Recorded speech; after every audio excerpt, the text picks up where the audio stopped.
Meet me. Welcome back to another one of the Dr. Squirrel's famous guide videos. Today we're going to talk about the top 10 4-star heroes in the game. Now if you follow my channel, you know I did this for 3 stars, and I gotta say this list is way harder and is a much higher probability you won't agree with me because there are so many great 4 stars to choose from. Now remember, I talk mainly from a PvP perspective because that's the part of this game I care about, but we're going to break this video into 2 parts. Honorable mentions, just because I feel like these are the heroes where people are going to blast me and say, hey, how come these heroes didn't make the top 10? And it's not that they're bad heroes, it's that there's a lot more than 10 characters. So I'm going to breeze through the honorable mentions real quick, and then we're going to get into my personal top 10. So honorable mention, I'm going to try and spend less than 15 seconds on each of these. Rose, really great hero. Main weakness is she's kind of slow, but her exclusive equipment helps with that. But she's a great initiator if you can somehow manage to make her fast. Fire Shuri, also great, has the best speed imprint in the game along with like Surin and Vildred. PvE, he's also wonderful. Akades, pretty damn usable in PvP, RTA, and Guild Wars. She's very strong because she can spam S2 and S3 over and over, and she has a full cleanse and can keep making herself invincible. Great hero. A hero that's fallen off as of late that used to be extremely powerful is Crimson Armin, because if you put her on Aureus, he has basically, or she has, a built-in adamant and an Aureus, so you can compress both damage mitigation things into a single unit. But with things like Basara and stuff, and the fact that she doesn't really do anything else, she's fallen off a lot and doesn't show up much anymore. Fighter Maya. Regrettably, I don't have Fighter Maya, but she's extremely strong. She scales on defense, so generally she's extremely tanky, and if you put on Elbrus or something, she actually hits extremely hard. Her S3, if you actually meet the condition of 30% or less, is basically a guaranteed kill. Great hero. And finally, Akart. Akart is also a pretty good hero. He's not too common in RTA, but the thing with him is he's an RNG hero, so for stall teams, he's great because you always have to worry about missing on an Akart team. So he's really more annoying than amazing, but definitely a hero that I'm sure some of you would have mentioned. There's also some other ones that have uses that I'm not going to talk about, like General Purchase is great for hunt teams, Shadow Rose is great for hunt teams, but again, I can't talk about all of them, so those will be my honorable mentions. So with that, let's get into my actual top 10. So number 10, a hero which I've wanted for a long time, which I don't have, is SS Akades. Not very popular, actually. Not many people use her, but in RTA, incredibly annoying. Her S1, nothing special. Her S2 is amazing. It's basically a revive and gives them immortality, but the fun thing with her is if they're not dead, it gives them a 3-turn immortality and 2 random buffs. She synergizes extremely well with certain heroes, like especially Kayron or ML Ken. You can literally make a team where you just make Kayron or ML Ken immortal, and if they don't have a strip, just laugh as they solo the entire enemy team. And her S3 is pretty good too. Dispels all debuffs from the caster and the target, and then it kind of equalizes their HP before healing them even more on top. So basically, if any of them are at 1 HP and like the other one's at full HP, it's a full heal. So in RTA, the few times I see her, she's actually really annoying to deal with, and you can even meme people with her. So SS Akades is my number 10. Number 9 is not an ML unit, it's Purgus. Purgus is actually extremely annoying, pretty damn strong, and it's mainly because of this move. Get Lost. Hits all enemies with counterattacking with a 15% chance to stun, and has a 20% chance to counterattack when attacked. And I'm pretty sure it stacks with like counter set, so it becomes like 40% or whatever. And when you attack Purgus teams, it gets really annoying because he starts AoE attacking your entire team. And if he's on something like Sigurd's Scythe, he can actually like full heal himself with it. So he's actually a very annoying and strong hero, very good against things like SSB. Definitely a great hero. Number 8 is something that, you know, a lot of people use and love. Sid. Sid is so strong. He's extremely fast too. 126 base speed. Hits like a truck with his S3. And if he kills someone with the S3, he gets an extra turn. So on top of that, he has a speed imprint, a 10 speed imprint that makes your entire team faster. So he is great. Used a lot with like stuff like Sinful Angelica. You can build him like extremely jacked or extremely fast and still be moderately jacked enough to one-shot any squishies. And he's also really, really top tier in PvE, so you don't have to really, regret building him for PvP because you could also use him in PvE content wonderfully. And also he has a squirrel on his shoulder, so, he's a squirrel lover and he has a soft spot in my heart. All right, so that's number 8. Let's move on to number 7, a hero that many people use all the time and love, BBK. Probably one of the best cleavers in the game. She hits extremely hard with her S3, especially if she's at low life. Her S2 gives her attack, defense, and speed bumps as her life goes down. And also, she has a great amount of sustain. Her S1 heals for a lot. Like, she can basically full heal herself every turn. She is very squishy, but BBK with Soul Burn, if they have defense break, it's a guaranteed kill. Like, she is a top tier cleaver, no question about it. And if you have her and you don't have something like Judge Kisei, you should absolutely build BBK. Also a pretty damn good dog walker against boss levels because again, she has decent self-sustain. All right, so number 6 for me is, where is he? Another hero that I do not have, Watcher Shuri. Watcher Shuri is a juggernaut in PvP. In Guild Wars, he trivializes a lot of fights because his S3 penetrates defense. And he's element neutral as a light hero. So pretty much a lot of these teams where you have to overthink the strategy, he makes it so easy because basically you just have Oxalots boost him and it doesn't matter what it is. It could be a Dark Corvus, it could be a Ruel, some other crazy tanky bastard. If you have him geared, Watcher Shuri will kill him in one hit. It's not like a 50% defense ignore, it's a 100% defense ignore. He's going to kill the bastard every time.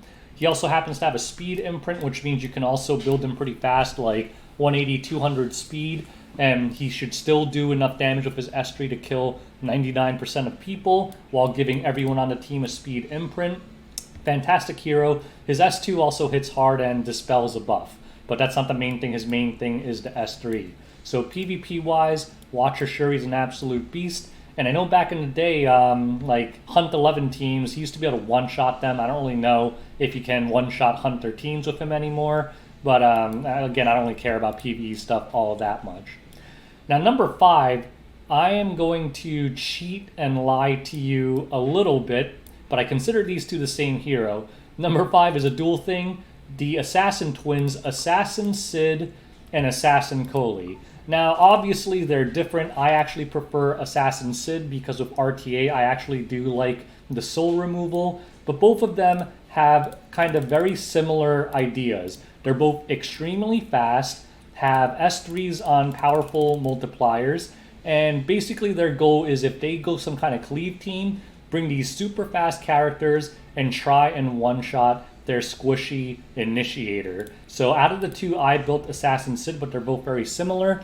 In something like RTA, if they're going a speedy team and you pick either of these two, it's almost a guaranteed ban because they know that the base speed of these two characters are so high that unless they really badly outgear you, you're going to go first and completely demolish their strategy. So both of these heroes, they're obviously different, but they play similar roles. So I'm going to put both of them at number 5. Number 4, yet another hero that I regrettably don't have is this fairly recent addition, Sinful Angelica. Now, Sinful Angelica is insane with cleave teams. This works all the way up to Legend. Her S2, when she's immortal, she basically gives your entire team extinction on every attack, which is absolutely ridiculous. And her S3 gives your entire team increased attack and speed, which is great for heroes that scale on both of those things, like Sid or Vildred or something. Her main weakness is she's not particularly fast, so she's usually run with something like a speedy C-Dom to boost her up. But Yeah, and her S1, obviously we can't ignore that, has a guaranteed dual attack from the ally with the highest attack when she's immortal. So, if you get unbuffable on her or something, she's useless. But in terms of really speeding up cleave teams, especially against Arbiter Vildred teams, she is top. She is a wonderful, wonderful character. Number 3. Now, this character I love. I have her plus 15. Challenger Dominiel. If you have her, just max her out. She's freaking amazing. In PvP, S tier. In PvE, S tier. Now, her kit is deceptively simple. I mean, she just has 2 moves, a basic attack that has no debuffs, and a S3 where she CR pushes everyone by 20% in max molas, gives her an extra turn, and a 50% crit chance buff to your whole team. The special thing about her, though, is her S2. Anytime an ally has a critical hit, she gets a 10% CR push. So, if you AoE their entire team, it's a 40% CR push. So you don't really need that much speed on her because she turn cycles so fast as long as you have teammates that crit a lot. And also, her soul burn, ridiculous. You will one-shot anything. Like, against, raid bosses, if you get a defense break and you soul burn CDOM, it's basically like a guaranteed kill. Like, her damage multipliers are ridiculous. She hits, it's like one of the hardest hitting heroes in the game. And she's a staple in many cleave teams because of the way her S2 works. And she can very often get 2, sometimes 3 turns before the enemy team even gets a single turn, depending on how many AoE crits your team build has. She is absolutely nuts. Definitely a top tier waifu, and number 3 on my list. Now, number 2 shouldn't really come as a surprise to many of you. Auxiliary Lots. That's a hard word to say. He is very fast, and everyone knows how Oxlots works. The only really important thing about Oxlots is his S2. Mana injection at max mola, 100% CR push, and attack buff to anyone on your team. And this opens up so many doors for you, and you know what, honestly, in Guild Wars, it's just imba, because fights that were previously might have been hard for you, just so easy with Sirmia, like Sirmia Oxlots or Watcher Oxlots or whatever it is, because basically you don't have to care about speed on your hard hitters anymore.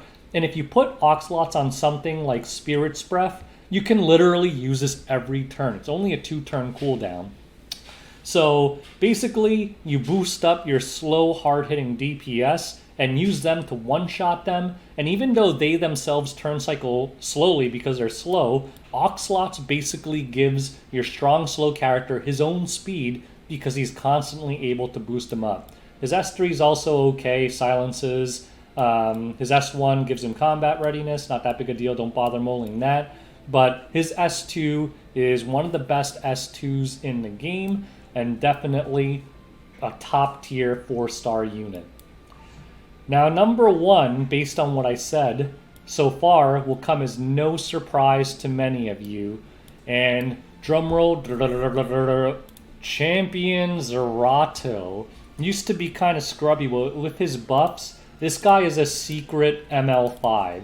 This guy is so broken against certain teams, and I have regularly seen him 1v4 teams. I've been 1v4'd by Champ C because I got outdrafted in RTA.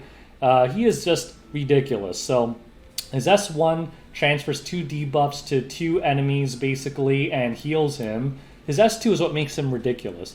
Immune to stun, sleep, and decrease hit chance, and with max molas, 100% chance to counter if he's debuffed. So you can never disable him because stun and sleep are the main disables in the game, so he's always going to be active, and you can't even make him miss. And anytime you debuff him, he sends it back. His S3 is also pretty solid. Increases his defense and also gives them decreased defense and decreased attack, which really helps with his tankiness because honestly, he's a pretty squishy hero with his base stats, but it doesn't matter. I mean, against certain teams, if the team has nothing but debuff attacks, they are screwed against Champ Zerato because every time you attack him, he's going to counter, give the debuffs back to you, and then heal himself up. It's hilarious watching FCCs try to kill Champ Zerato because she has a 100% chance to provoke, and he just keeps sending it back, provoking their entire team, causing havoc.